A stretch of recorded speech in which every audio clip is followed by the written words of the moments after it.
பயில்வான் Ranganathan, Tamil actor.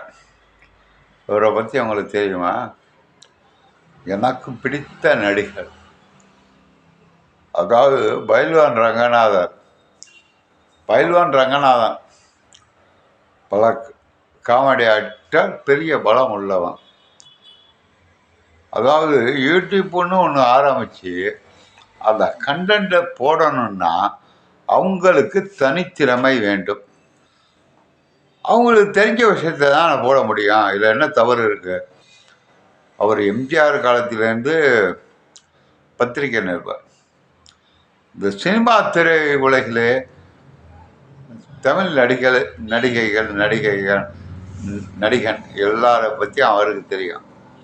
அவர் மேலே எனக்கு சிறு கோபம் கூட கிடையாது. அவருக்கு தெரிஞ்ச விஷயத்தை தான் யூடியூப்பில் போட்டார். இவ அப்படி போனா. இதில் தமிழ் சமுதாயம், தமிழ் பெண்கள் என்ன பண்ணாங்கன்னா, அவர் மேலே கேஸ் போட்டாங்க, கம்ப்ளைண்ட் கொடுத்தாங்க. ஆனால் எதையும் நிர்வகிக்க முடியலை, அவர் உள்ளே பிடிச்சும் வைக்க முடியலை. அதாவது அச்சம், மனம், நாணம், பயிர்ப்பு பெண்களுக்கு அவசியம். அவர் சினிமா துறையில் இருந்தவர் அல்லவா, எல்லாத்தையும் புட்டு வச்சுட்டாரு. அதனால் சினிமா நடிகை சகிலா, என்ன காயத்ரியா, மகாநதியில் நடித்தவங்க எல்லாருக்குமே அவர் மேலே கோவம். ஆனால் நான் சிரிப்பேன், வேதனைப்படுவேன். ரெண்டுக்கும் வித்தியாசம் உண்டு. எனக்கு திருக்குறளை பற்றி தெரியும், அவருக்கு இந்த சினிமா உலகத்தை பற்றி தெரியும். சினிமா உலகத்தில் பெண்கள் எப்படி நடக்கிறார்கள், அவருக்கு பொண்ணு இருக்குது, பிள்ளைங்களுக்கு கல்யாணம் பண்ணி கொடுத்தார். ஆனால் அப்படி தெரிஞ்ச விஷயத்தில் 99% உண்மையை தான் சொன்னார். அது பிடிக்கலை. அதனால் அவரை போட்டு வாங்குன்னு வாங்குறானோ யூடியூப்பில். எனக்கு அதில் உடன்பாடு கிடையாது.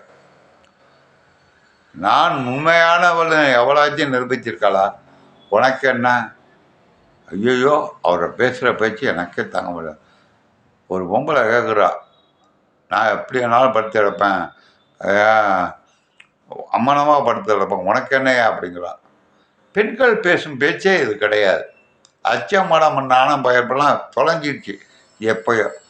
இப்போ 2021 2022 ஆரம்பிக்க போது சமுதாயம் வளர்ச்சி பெற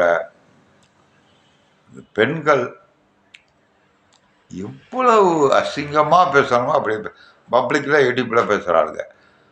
இதை கண்டிக்கணும்னு ஒருத்தன் நினைச்சவனுக்கே அவனுக்கு ஆப்பு.